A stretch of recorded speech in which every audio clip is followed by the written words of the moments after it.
Que a graça e a paz de nosso Senhor e Salvador Jesus Cristo e o amor da Santíssima Virgem esteja com cada um de vocês, meus amados. É com muita alegria que nós estamos aqui iniciando a nossa segunda aula do curso de Mariologia.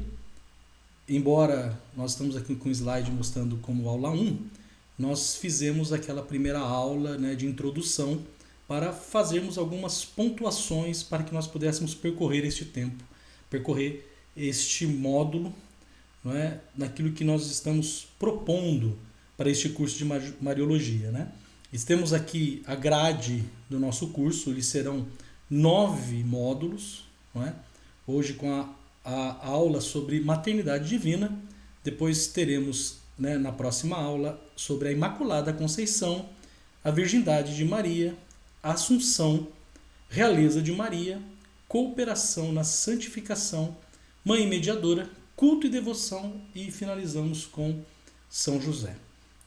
Então, com muita alegria de partilhar esta experiência com vocês, embora nós tínhamos esse projeto que ficaria restrito à nossa paróquia, porém, neste tempo, Deus nos deu esta moção para estar partilhando um pouco de conhecimento aí com vocês neste canal, tá bom?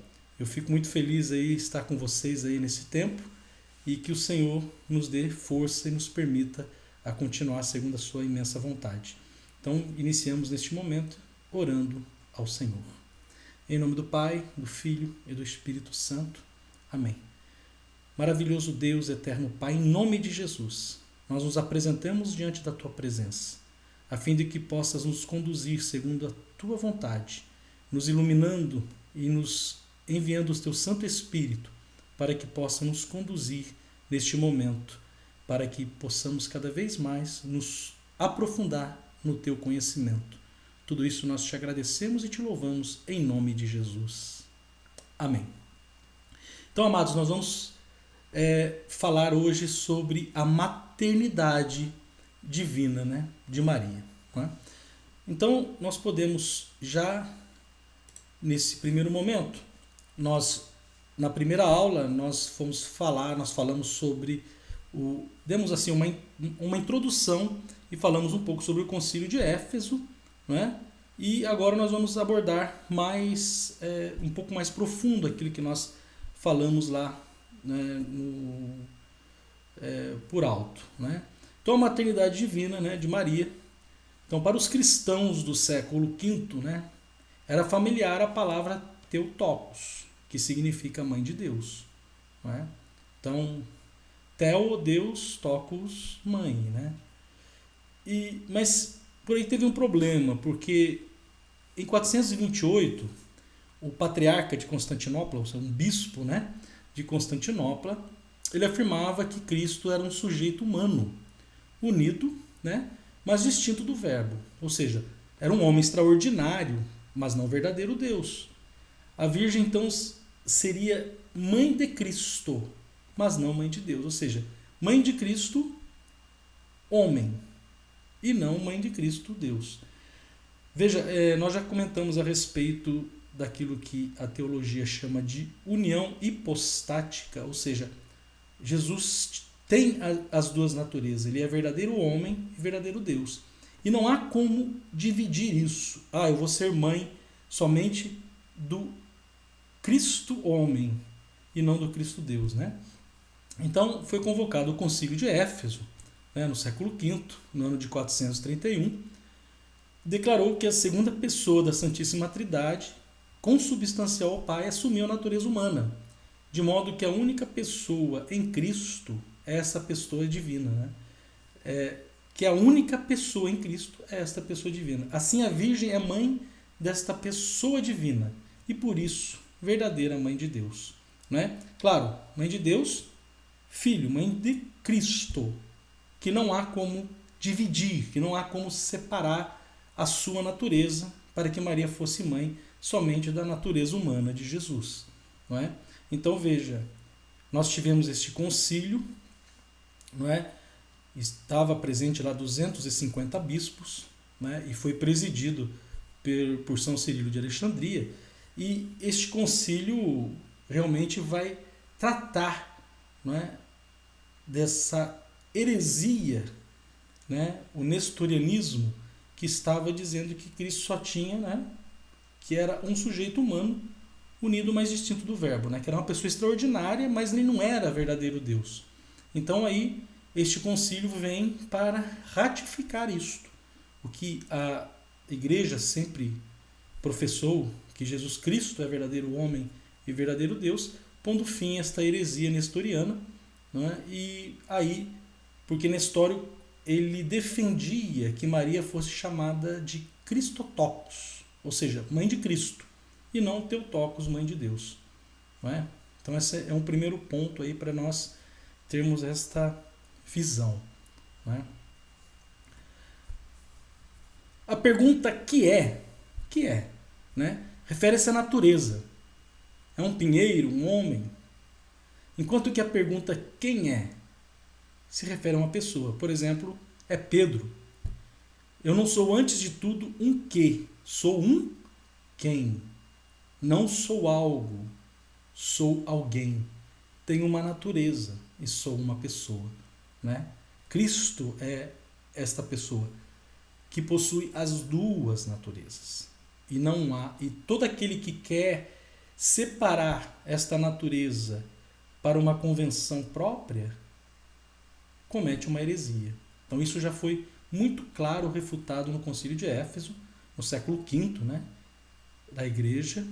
Então todo mundo que professa essa heresia nestoriana, né, está em desacordo com aquilo que já foi pacificado no Concílio.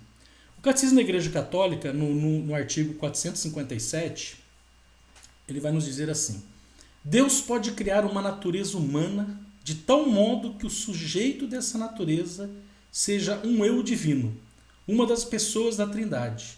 Jesus, gerado por obra do Espírito Santo, é verdadeiro homem, porque tem uma natureza real e perfeitamente humana.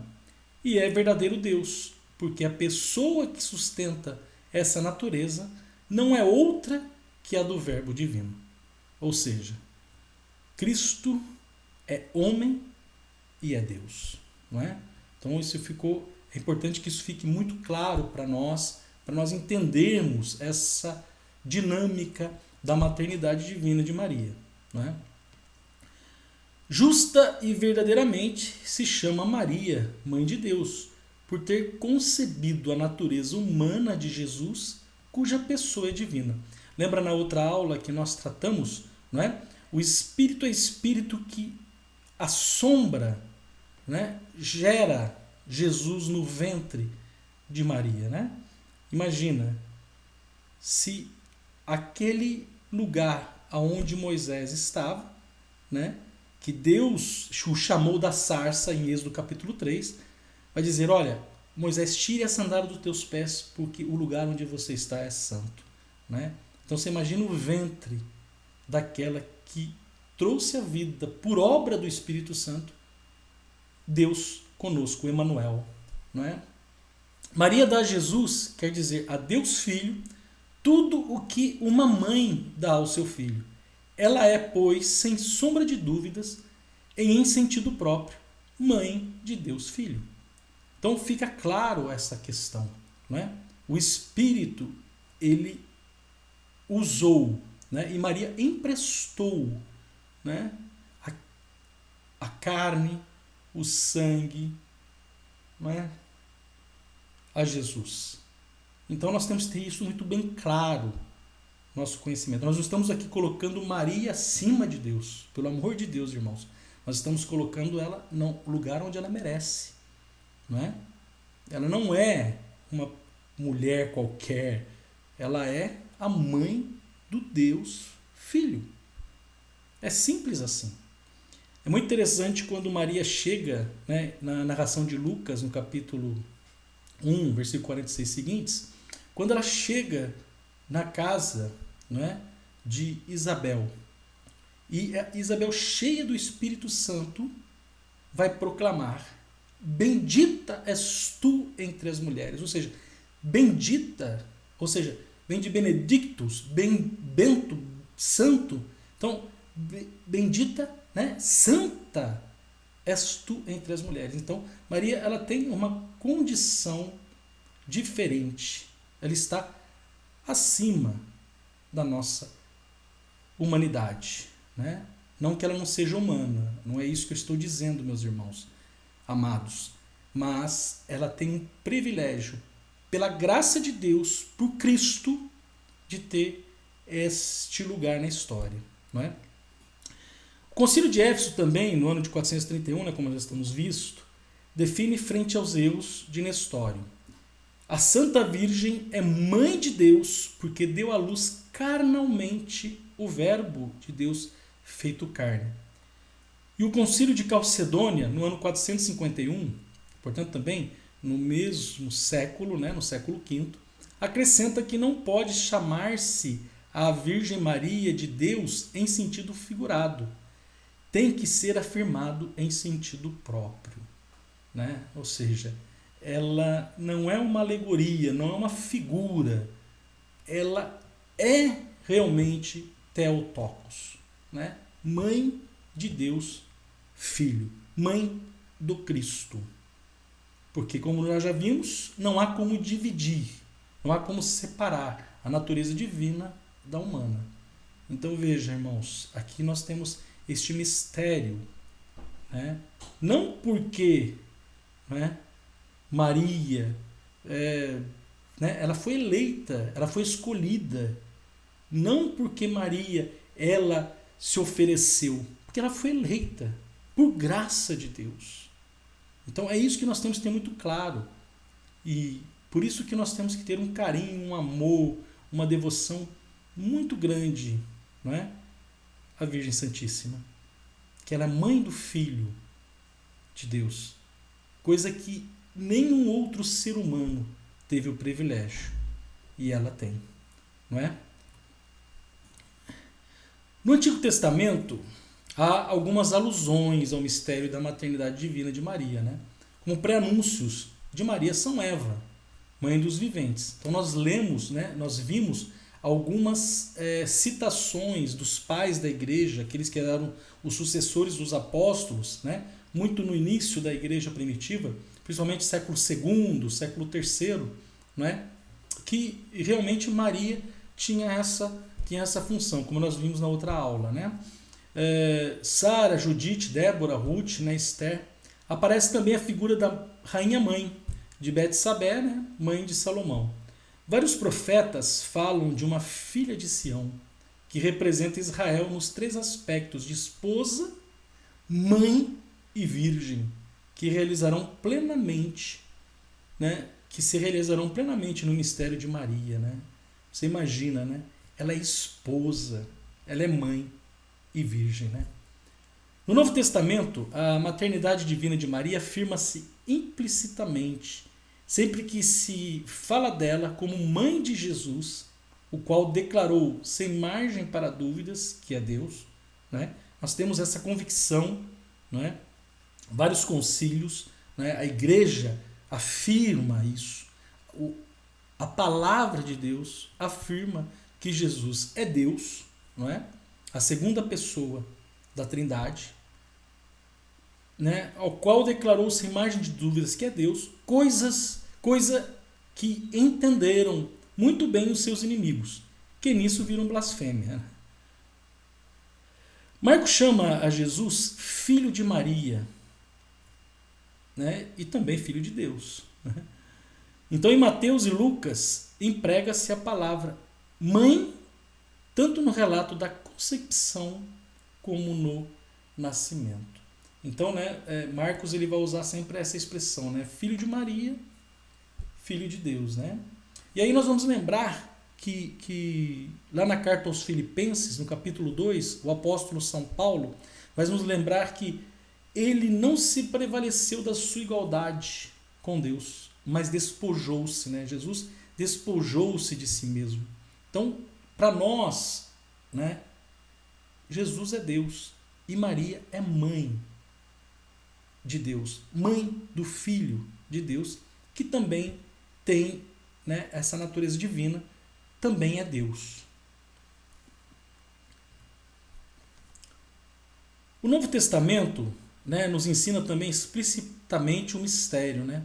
O anjo disse a Maria: o Espírito Santo descerá sobre ti, e a virtude do Altíssimo te cobrirá com sua sombra.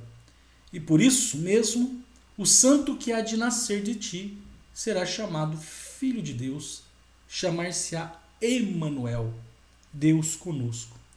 Então, imaginemos, irmãos, aqui, eu gosto também de tomar este exemplo. Você imagina um recipiente, né? Um recipiente que é colocado e enche, né? Fica cheio de água, por exemplo.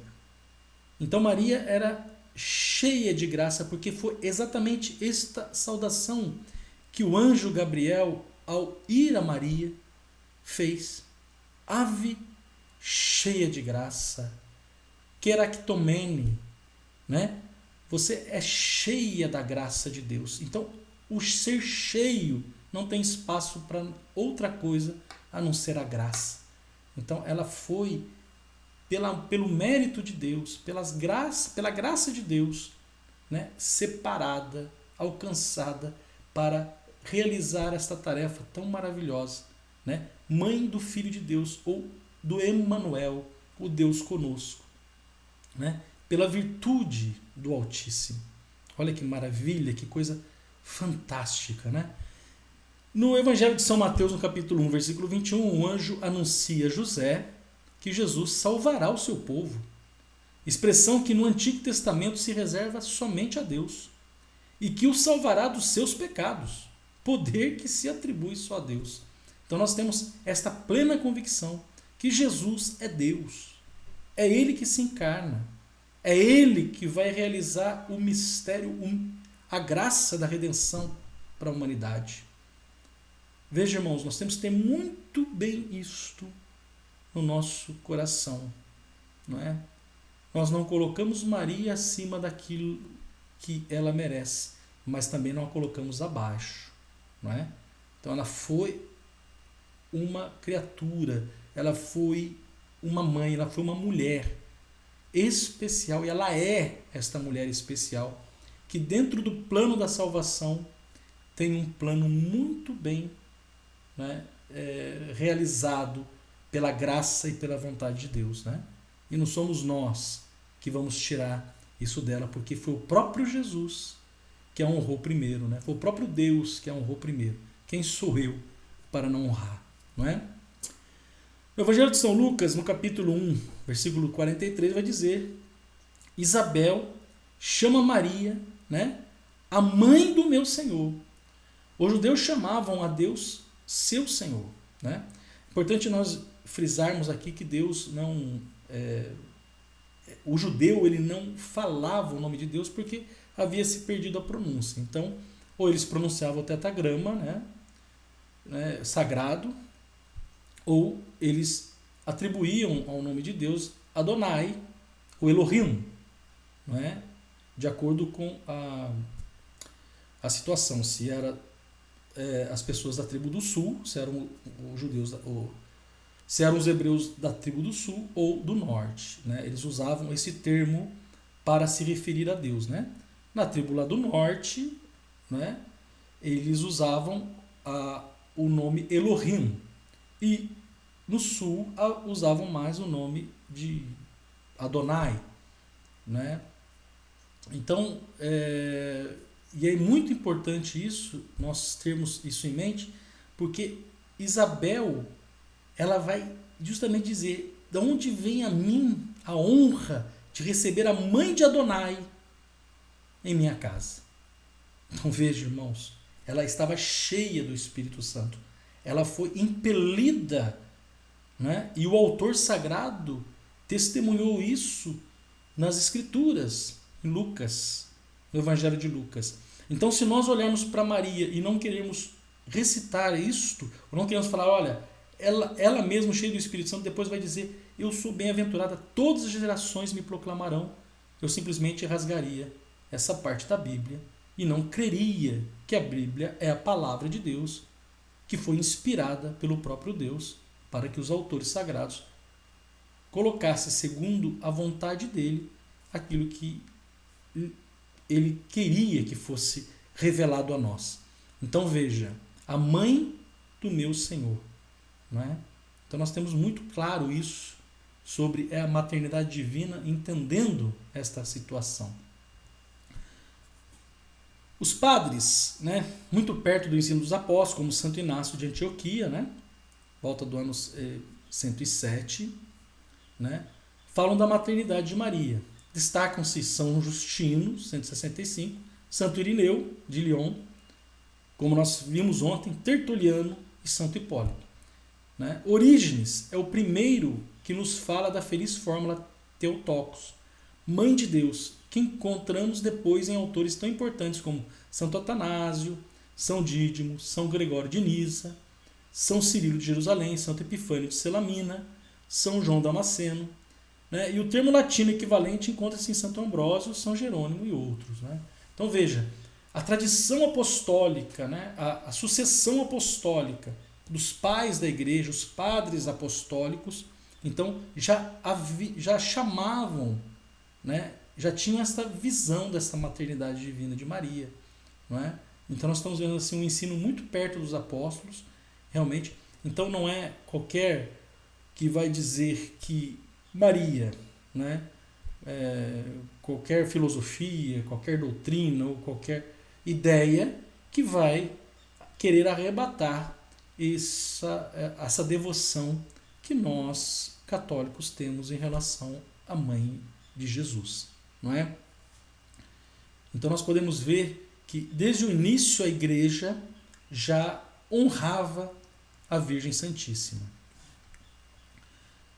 São Tomás, pelo fato de ser mãe de Deus, tem uma dignidade em certo modo infinita, né? São Tomás falando isso, né, na sua Súmula Teológica. Por causa do bem infinito que é Deus, não se pode imaginar uma dignidade maior, como se não pode imaginar coisa maior que Deus. Ela é a única que, junto com Deus, Pai, pode dizer ao Filho de Deus: Tu és meu filho, né? São citações da Súmula Teológica de São Tomás de Aquino. Então veja, olha só o privilégio, né, de Maria. Mas mesmo ela tendo todo esse privilégio, ela quis se manter simples, humilde, e praticamente ela passa quase desapercebida nos evangelhos, não é verdade?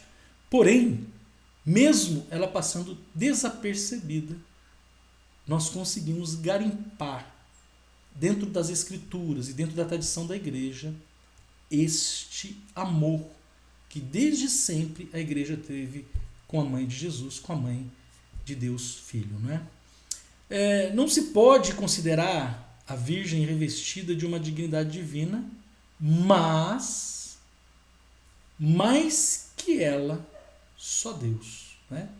Não se pode considerar a Virgem revestida de uma dignidade divina. Porém, mais do que ela, só Deus, né? São José Maria Escrivá, né? No caminho 496. Veja, então, né? Mas, né? Só Trindade, no que diz respeito à condição, né, é maior. Irmãos, veja, então nós temos que entender esta relação sobre a importância de Maria, né, na caminhada da igreja. Né? Como disse, ela não está acima, ela está abaixo. Claro, ela não é o sol, ela é a lua, porque o sol reflete a luz. Então, Jesus que reflete a luz, né, em Maria, por ela ser santa, por ela ser a mãe eleita e escolhida. Não é? João Paulo II, né, São João Paulo II, ele insistiu na fórmula, né, filha de Deus Pai, mãe de Deus Filho, esposa de Deus Espírito Santo. Né? No documento, né, de São João Paulo II, Redemptoris Mater, né, número 8. Então veja, irmãos, como nós temos, né, esta oportunidade e esta graça de termos Maria como mãe. Espero que você possa ter tido esta experiência, essa expectativa, não é? De entender o que a igreja, desde o início, ela vem, né, trazendo para nós, na progressão da revelação. Veja, é um processo. Não é? Nós vamos ver citações sobre Maria no século II, né, no século I, no século II, no século III, século IV, século V. Então veja, a igreja ela foi entendendo qual era a posição, qual era o espaço de Maria no plano de salvação de Deus, né? Desde o Gênesis ao Apocalipse. Maria é esta mulher, né? Que o Senhor realmente nos conceda a alegria e a graça de termos no nosso coração Maria como mãe, né? Como auxiliadora. E você, né, estamos já encerrando esta segunda aula sobre o curso de Mariologia e espero que você tenha gostado, né? Se você gostou, você pode compartilhar isso com os seus contatos para que possa também se inscrever no nosso canal. E assim que sempre tiver um vídeo novo postado, nós estaremos postando aí no nosso canal para que você possa acompanhar este curso, né? Então nós estamos aqui no primeiro módulo, né, deste curso, que teriam 9 módulos. Então nós temos mais 8 módulos pela frente, né? E terminando Mariologia, nós já temos outros projetos para nós também estarmos trabalhando isso aí, né, para que a gente possa estar nessa caminhada junto ao conhecimento, né? Então eu gostaria de agradecer você por esse tempo despendido. Deus abençoe e que nós possamos cada vez mais crescer no conhecimento e nos aprofundar na verdade de nosso Senhor Salvador Jesus Cristo, que por graça dele nos deu Maria como mãe. Deus seja louvado e que Maria interceda por cada um de nós. Muito obrigado e até a próxima, se Deus assim quiser.